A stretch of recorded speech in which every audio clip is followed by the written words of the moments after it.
Assalamualaikum warahmatullahi wabarakatuh. Shalom, Om Swastiastu, Namo Buddhaya, dan salam kebajikan.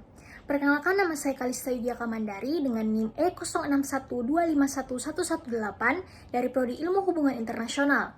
Pada kesempatan kali ini, saya akan menjelaskan mengenai unsur-unsur kebudayaan pada mata kuliah pengantar antropologi. Menurut Kuncharaningrat, terdapat 7 unsur kebudayaan yang bersifat universal.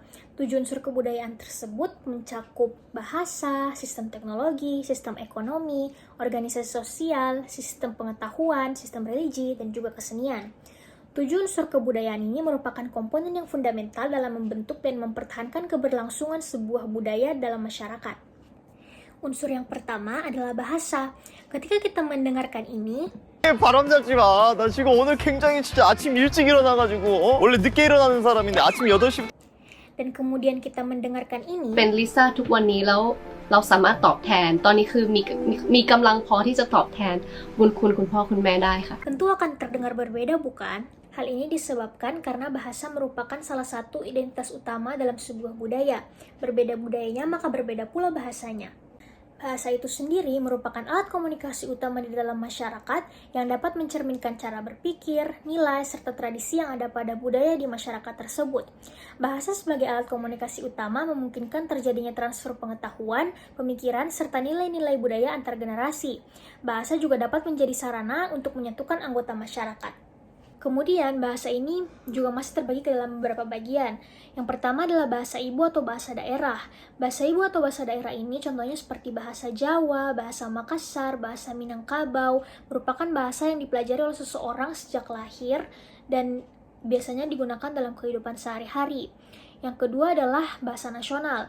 Bahasa nasional ini contohnya seperti bahasa Indonesia, bahasa Inggris, bahasa Swahili di Afrika Timur, bahasa Hindi di India, dan sebagainya. Merupakan simbol identitas negara yang mempersatukan berbagai kelompok etnis berbeda di dalam suatu negara. Kemudian yang ketiga adalah bahasa ritual atau keagamaan. Bahasa ritual atau keagamaan ini contohnya seperti bahasa Arab di Al-Quran bagi umat muslim, kemudian ada pula bahasa Latin dalam liturgi Katolik. Ini merupakan bahasa yang umumnya digunakan dalam konteks spiritual dan biasanya dianggap sakral. Dan kemudian ada bahasa isyarat.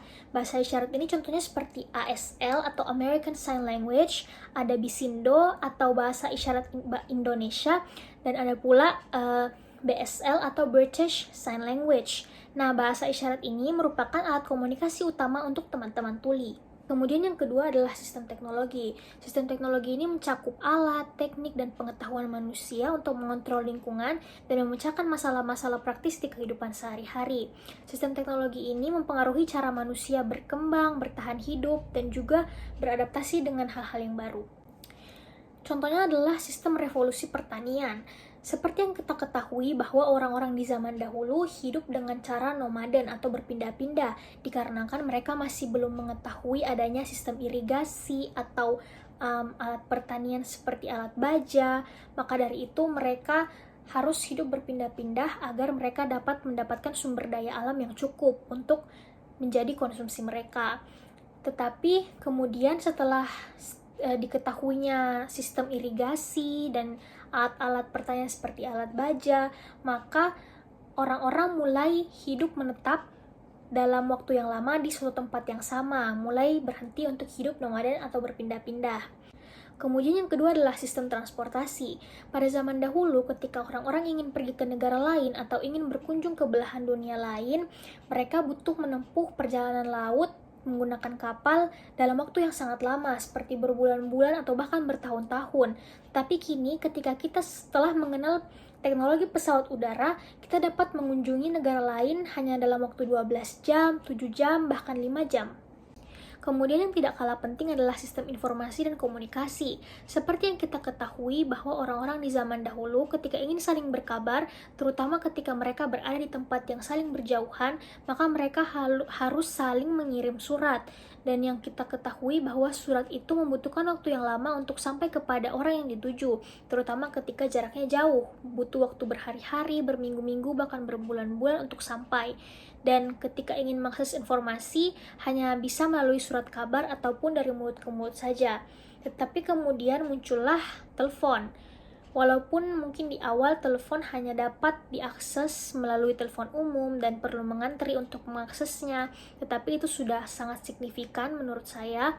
Lalu kemudian seperti yang dapat kita lihat sekarang, akses informasi dan komunikasi sudah sangat mudah untuk mengabari orang-orang yang berada dimanapun di dunia ini, hanya melalui satu telepon saja, kemudian bisa langsung tersambung, dan untuk informasi sudah tidak terbatas lagi dengan wilayah-wilayah, entah itu antar kota, antar negara, ataupun di belahan dunia manapun kita sudah dapat mengakses semua informasi yang ada. Yang ketiga adalah sistem ekonomi. Sistem ekonomi ini mengatur bagaimana cara produksi, distribusi, dan konsumsi barang dan jasa dalam masyarakat. Ini juga mencerminkan nilai-nilai dan prioritas masyarakat dalam hal kekayaan dan sumber daya. Sistem ekonomi ini juga mencerminkan bagaimana suatu budaya memandang nilai barang dan jasa, dan juga bagaimana cara mereka mengelola sumber daya untuk kebutuhan hidup. Contohnya adalah sistem ekonomi pasar bebas, sistem ekonomi terencana, sistem ekonomi tradisional, sistem ekonomi Islam, sistem ekonomi feodal, dan sistem ekonomi subsisten. Ini menunjukkan bahwa setiap tahapan berbeda dengan tahapan yang lainnya. Yang keempat adalah organisasi sosial. Organisasi sosial ini bertujuan untuk mengatur hubungan antar individu dalam masyarakat, yang merupakan hal fundamental untuk menjaga keteraturan, hierarki, dan sistem sosial dalam masyarakat. Saya akan membahas 4 sistem organisasi sosial. Yang pertama adalah sistem kekerabatan. Sistem kekerabatan ini merupakan sistem hubungan yang terjalin karena adanya ikatan keluarga, baik secara langsung, yakni hubungan darah, maupun secara tidak langsung atau melalui pernikahan, seperti misalnya keluarga besar di masyarakat Batak.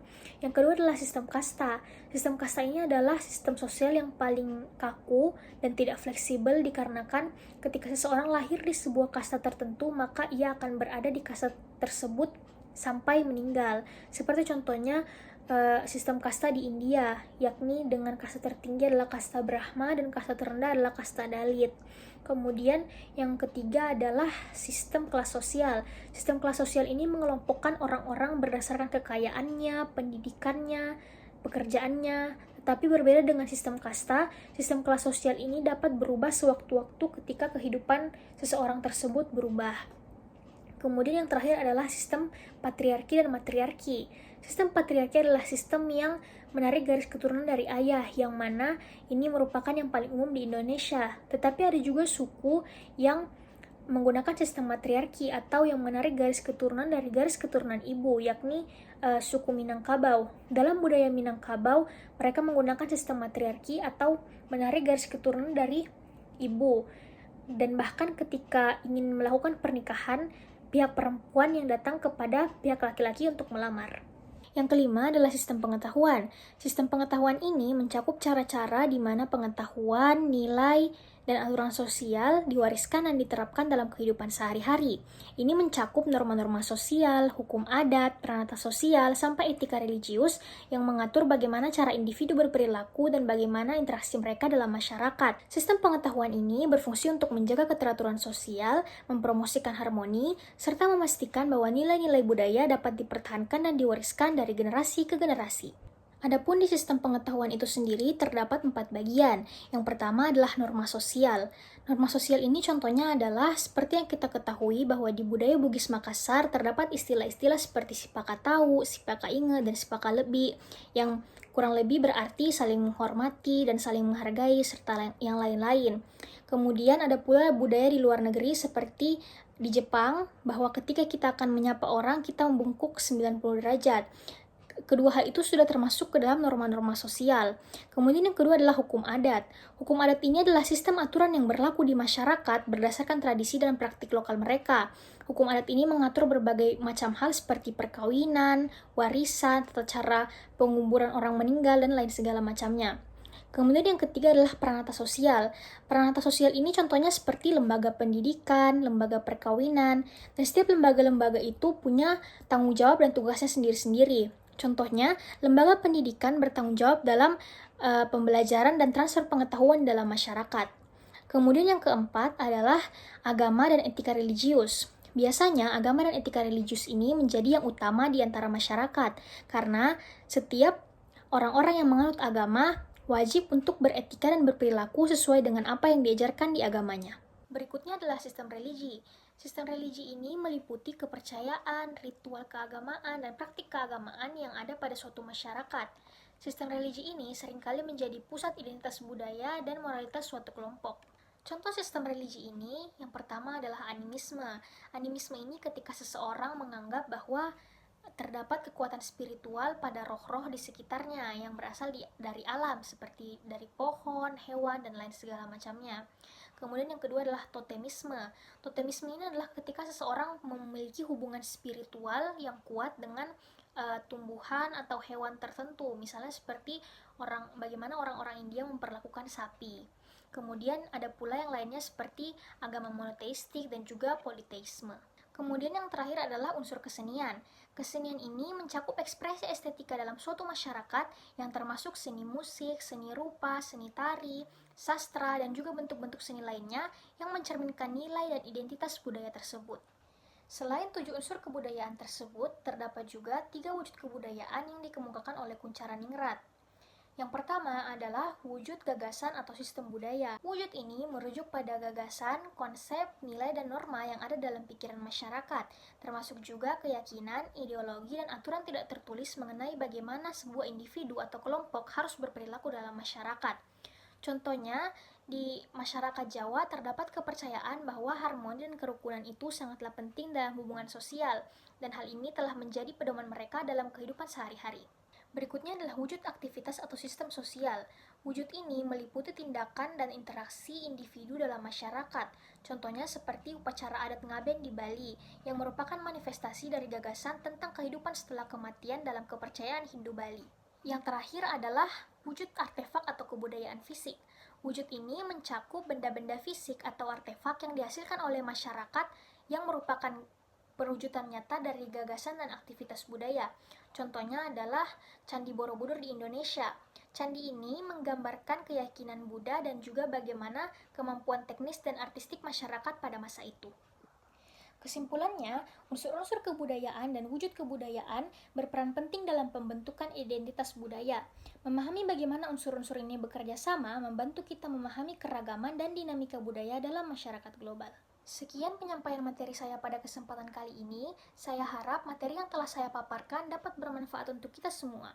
Terima kasih atas perhatiannya. Lebih dan kurangnya mohon dimaafkan. Wassalamualaikum warahmatullahi wabarakatuh.